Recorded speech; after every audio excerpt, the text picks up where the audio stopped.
Boxing King Media, powered by BYD, Mr. Lawrence Okolie, the WBC Bridgeweight World Champion. I always like saying that because I know it puts a smile on your face.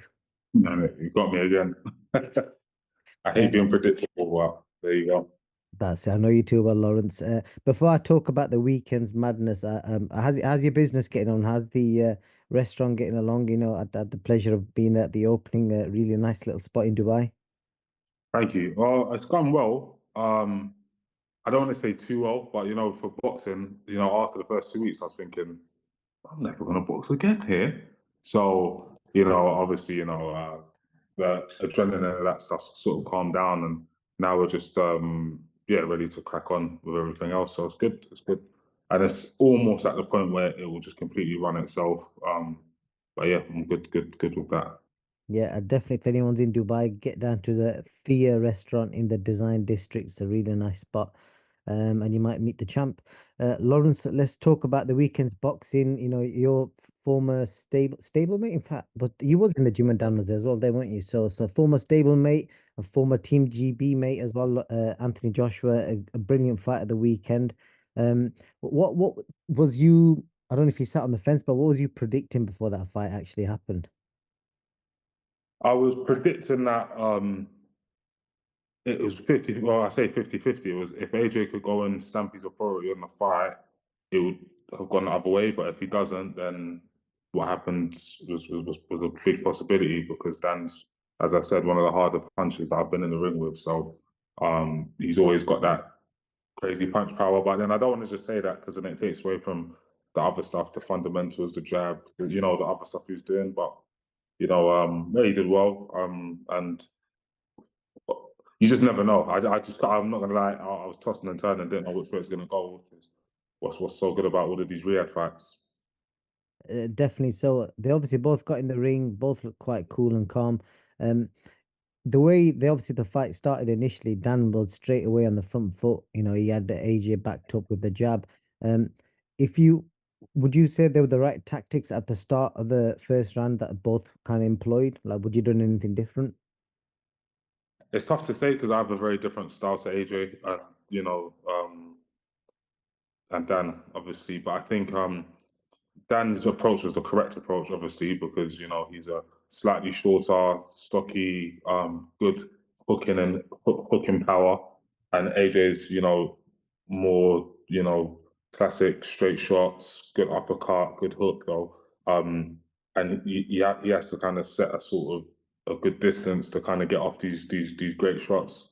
Um, I mean, obviously it's easy to say now, but obviously when you're boxing someone like that, you have to be 100% switched on defense and then 100% on offense, and not get caught in between the two because, getting caught in exchange with him, he's got heavy hands and he can take a decent shot. So you have to really, be intentional. And that obviously what you said there, that point was exactly what happened in the first knockdown as AJ, they had a bit of an exchange and AJ pulled away with his hands completely low and just got caught with a blindsided right hand. Um, how did that shot land? I think I spoke to Usyk. He said he had his hands too low and he wasn't moving his feet. He was just leaning back. Yeah. I mean, listen, I've been caught with a shot like that myself. It's like sometimes you just stop paying attention. You're not switched on, especially early, where you're not like razor sharp on like what you need to be doing. So I think it's all about being intentional. You have to be like like I said, switched on. This is exactly what I need to do.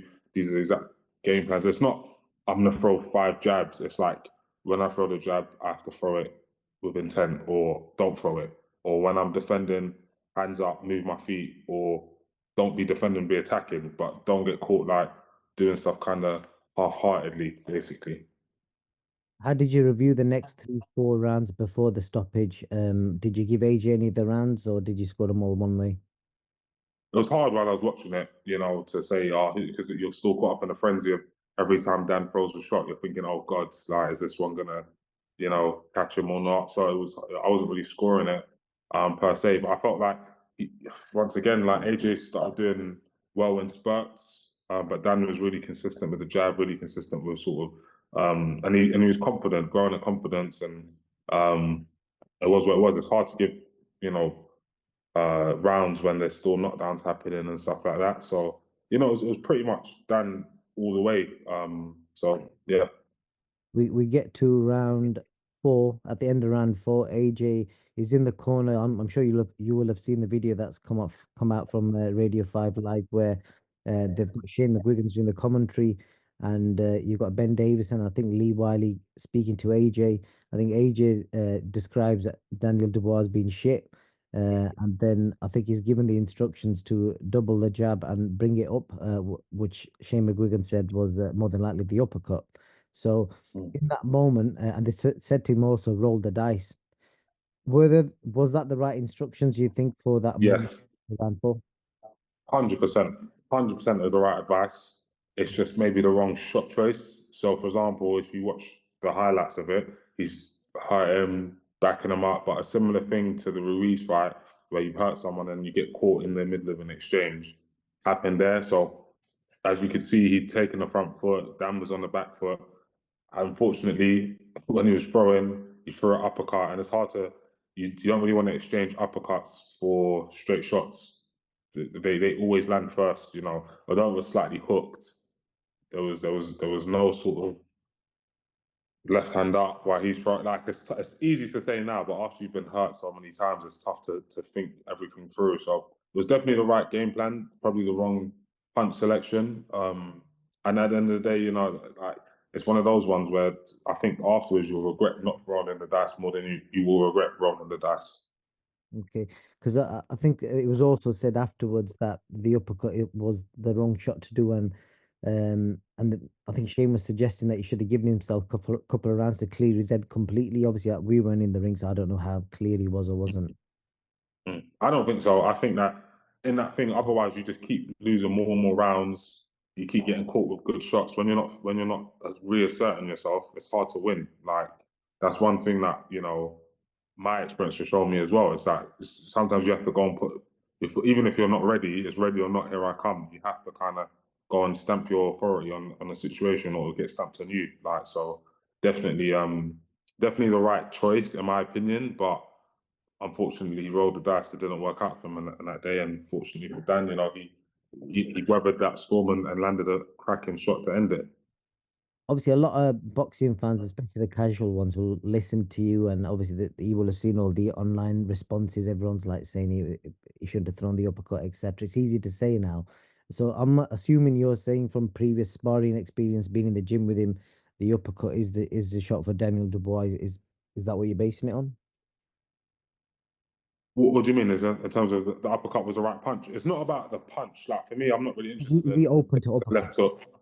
No, it's not even that. It's like for example, Dan is such a good puncher and a good sort of when he's on top, it's you can see what happens, when you see him against Halgovic, when the tide changed and the tide changed with Big Baby Miller, when he's on top throwing stiff jabs, body shots, head shots, and he's in the mold feeling it. All he knows is war, right? So it's hard to deal with, but with someone like him, it's either you have to be completely outboxing them and not getting caught with anything and being perfect for 12 rounds, or you have to be the one that's dominating him. And AJ is one of the only guys with the real sort of punch repertoire and strength and explosive power to be able to do that comfortably early, but he obviously didn't do it, didn't get it right. And, in that moment, he's landing right hand. So he probably thought to himself, I knocked out how many people with the uppercut, left hook? He's knocked out Klitschko started the knockout thing with Klitschko. This the uppercut also hurt. It's just hurt a bunch of people. You know what I mean? It starts. I mean, even when he hurt Ruiz, it was uppercut left Bulgarian guy, hook. I can't think of his name. So it happens often. That's one of his best shots. So when you're trying to drag it back, you go to, okay, well, for me, it'll be like, okay, I'm hurt. Let me just throw a massive right hand.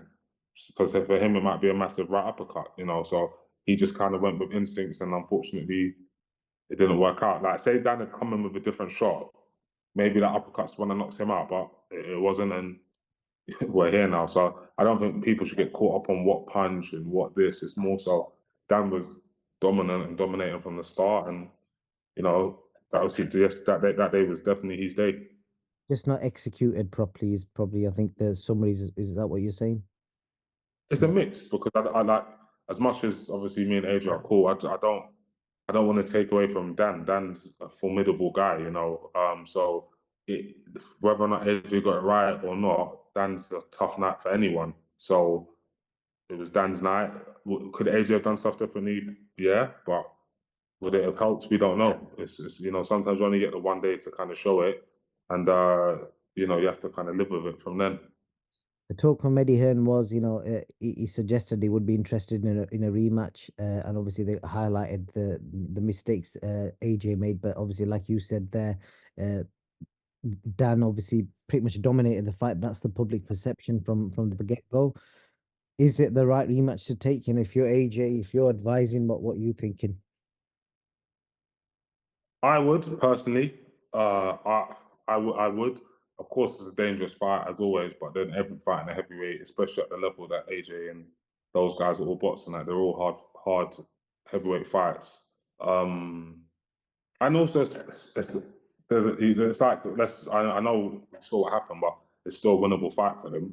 So yeah, of course, this is heavyweight boxing at the level that they're at, where they've been in world title fights. Dan's been on a great run of form. AJ's had a wealth of experience and been doing well in his fights. So of course, I would go into a really rematch, but I'm not him, so I can't really speak on it.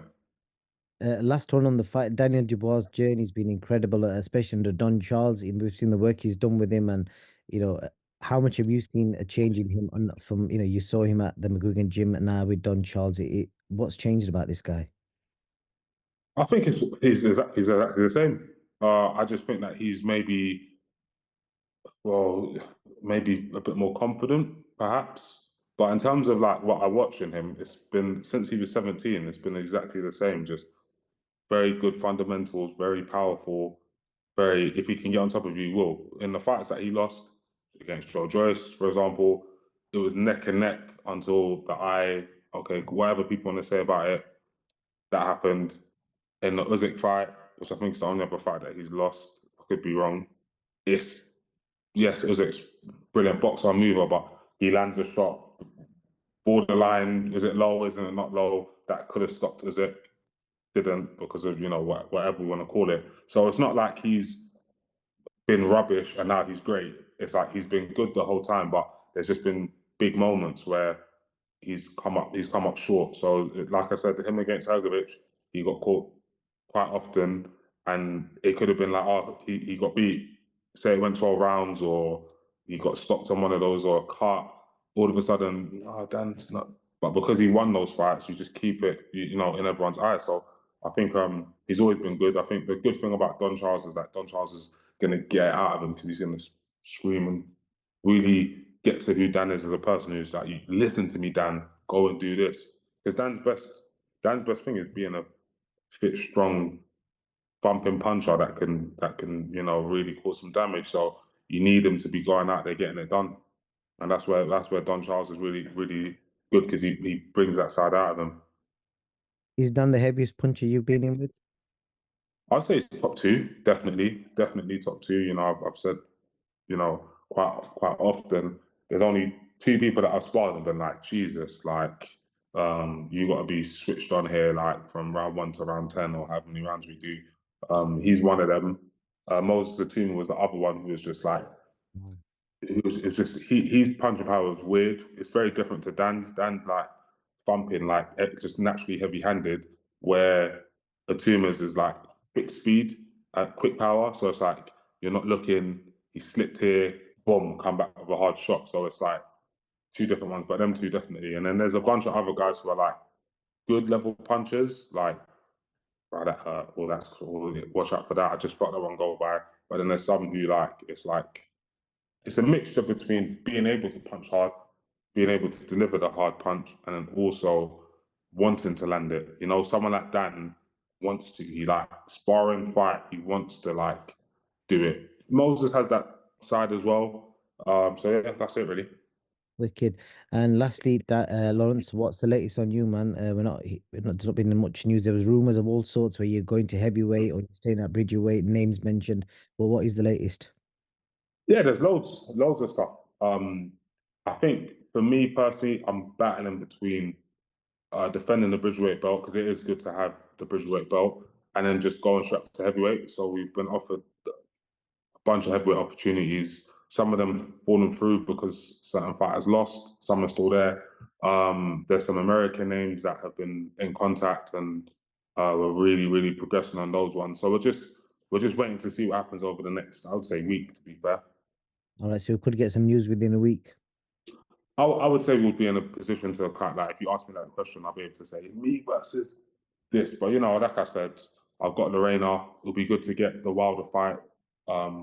There's just any heavyweight fight. I really do like the Wilder fight because he is at the Bridgerweight limit, so it's one that we could still make for the Bridgerweight belt.